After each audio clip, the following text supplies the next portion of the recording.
Backstories. Everyone loves a great backstory. Think about a character in your favorite fiction, book, TV, movie, whatever have you. Usually they have really cool or interesting backstories, and those backstories inform the character's current journey or adventure. For you, if you're interested in tabletop role-playing games, I'm sure you might have created your next character's backstory.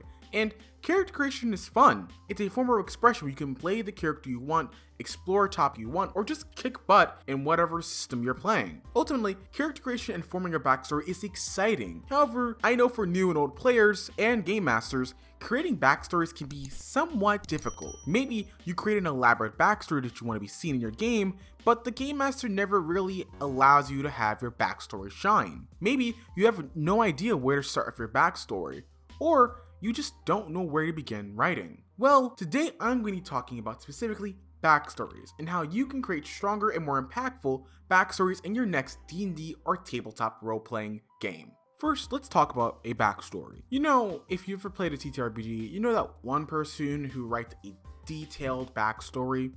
You know, pages and pages and pages worth of backstory. And let me be clear, as someone who has done that, and as someone who has both ran games with people like that, it's admirable. It's really sweet, actually, that they have such a dedication to their character. However, from the game master and other players' perspective, it's also super frustrating because no one wants to sit through, well, your own personal fanfiction unless they are actually interested.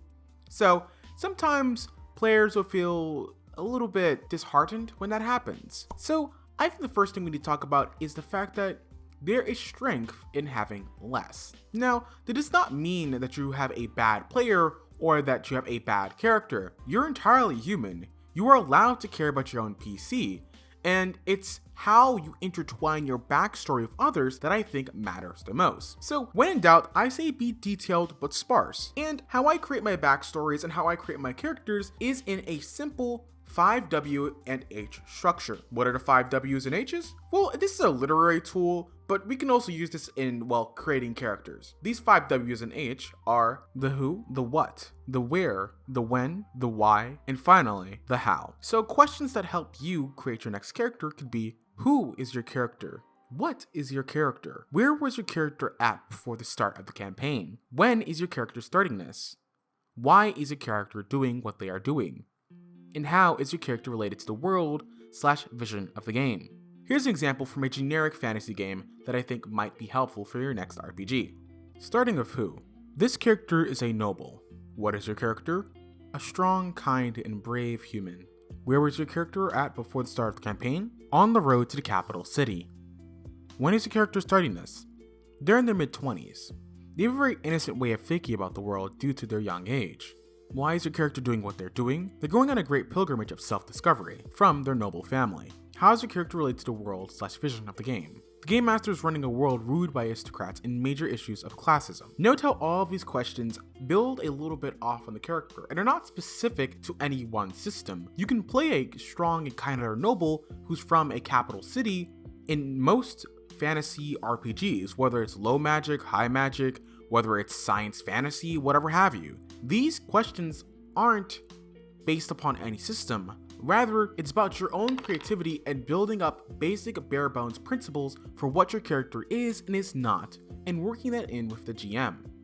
Now, this might seem rather redundant or maybe even the most revolutionary thing you've ever heard in your life, but I would say that you should craft your character into the world of the game, rather than, well, creating your character abstractly or just from a cool concept, which, by the way, is entirely okay. I think, especially with D&D 5e players, they come up with loads of cool and wacky character ideas. And that is perfectly fine, but these characters are often isolated from the setting or world that they're in. This can and might cause dissonance between your character and the world. Here's a good example. You have this vision of playing a rough, go-and-get-'em attitude rogue who's a beam of enthusiasm and joy. They hope to serve the community by taking on the rich oligarchs that keep their community impoverished. So maybe in this game you pump all of your stats, abilities, and resources into their charismatic personality and dexterous abilities. You get to session 1 and you're placed in a grim dark-like game. Your character is placed in this dreary town and affected with a skin-rotting plague. Their task is to cure the sickness before it infects them and ultimately kills them from the inside out. Yeah, you notice the major conflict between the world and the character created? This can happen, and it's happened to me, and I'm sure it's happened to you maybe once or twice, or who knows. I think this is the result of both the player and game master having two different ideas of the kind of world and characters they're creating. Some reasons for this could be that there was a lack of conversation beforehand between player and game master. Maybe there's a lack of understanding of the player, or if the player had misinformation. Or it could be that the game master did not clearly define the world's general theme and or tone. They didn't give enough clear background of what kind of world/setting the game is taking place in. And this can be super frustrating, because if you have a backstory and a character that's entirely tonally different and you didn't expect that, then it can be really not fun for the players, and it can not be fun for the game master when, say, you're running a super dark, edgy, grimdark game and your characters are, well, might as well be Teletubbies. It can be really frustrating. However, here are some solutions I think that might be effective. For players, create your characters with other players and game masters. This is especially the case for folks who are from D&D 5e, because there are games where you create your characters together. For example, one of the well-known examples is Traveler 2e, where you create your characters together and your backstories are tied with one another. So yes, you can have this awesome character concept, but it might not fit into the setting of the game. So be sure overall to talk to your game master about what is the setting and what is the tone of the game before you start creating that awesome PC. And let me be clear, this does not mean you can't have your original idea, but definitely try to create a character that fits. Or if you choose not to, discuss that with your game master. Maybe you can come up with a nifty idea why your character is so totally different from the world they live in. For example, if you're playing Morkborg, which is a pretty edgy, grimdark to the almost comedic standard game, and you want to play this happy-go-lucky character, that's fine. Just be sure to talk to your game master about why they are the way they are. Game masters, create the world with players in mind.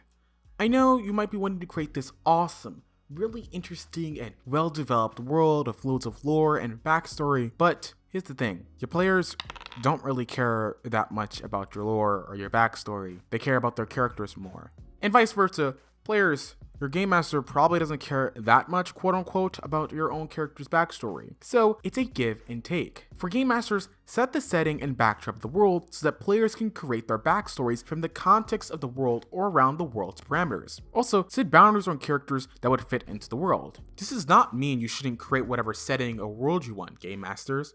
But being self-centered and not taking into account your players' wants is going to make you hard-pressed to find a game.